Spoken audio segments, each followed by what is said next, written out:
Addirittura d'arrivo il nuovo programma di sviluppo rurale, che darà aiuti economici e strutturali alle aziende agricole che già operano o desiderano entrare nel settore agricolo. In Regione intanto è in atto la ripartizione strategica di 3 miliardi e mezzo di euro a disposizione per il periodo 2014-2020, da distribuirsi tra le 6 priorità dettate dall'Unione Europea.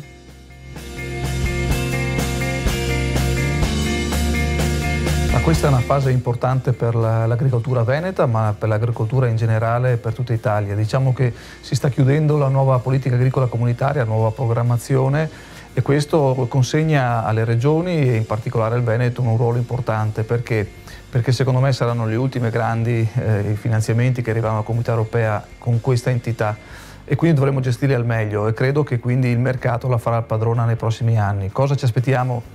Noi ci aspettiamo che il Veneto e gli imprenditori sappiano accogliere con favore una serie di investimenti che noi tenteremo di fare sul territorio, non a pioggia ma mirati a una strutturazione di tutto il sistema imprenditoriale in maniera molto forte. Le linee guida saranno quelle che abbiamo indicato già 2 anni fa come Regione Veneto, sicuramente l'innovazione, perché l'innovazione è determinante anche per l'abbattimento dei costi. Faremo una politica quindi anche di sburocratizzazione, riducendo le misure del piano di sviluppo rurale, quindi le misure di finanziamento, e sicuramente colpiremo ancora una fascia importante che per noi sarà determinante, che è quella dei giovani. Intanto, già nell'anno corrente 2014, di passaggio tra la vecchia e la nuova programmazione agricola, la Regione ha trovato il modo di destinare ben 20 milioni di euro ai giovani agricoltori, incentivando la loro permanenza o il loro accesso al settore primario. Ma questo è solo l'inizio di una programmazione che punterà molto sulle giovani generazioni. Negli ultimi 4 anni sono entrati circa 3.000 giovani, per noi questo è stato un dato importante, perché significa che sia dal punto di vista imprenditoriale sia come occupazione c'è stata una risposta in un mondo agricolo che ha bisogno ancora dell'aiuto della politica, dello Stato, della Regione, ma che sa dialogare con il mercato in maniera molto, molto forte.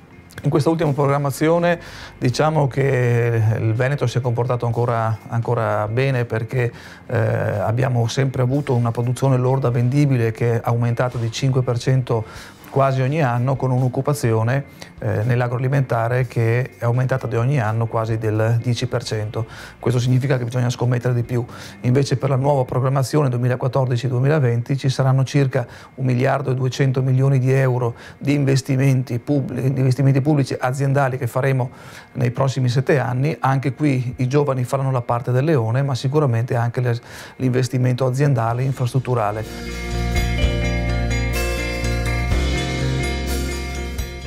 Si tratta di 1,18 miliardi di euro, tra finanziamenti comunitari, nazionali e regionali, a sostegno degli investimenti delle imprese, e di altri 2,3 miliardi destinati alle aziende per i cosiddetti pagamenti diretti europei.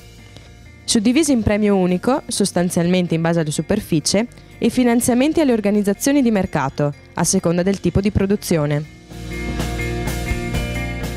La qualità sarà sempre uno dei must della nostra politica agricola veneta, perché dobbiamo rimanere leader a livello italiano anche nella qualità, così anche come punteremo sulla tutela dell'ambiente, del suolo, e investimenti anche sull'irrigazione rispetto anche a tutte le problematiche che sono avvenute.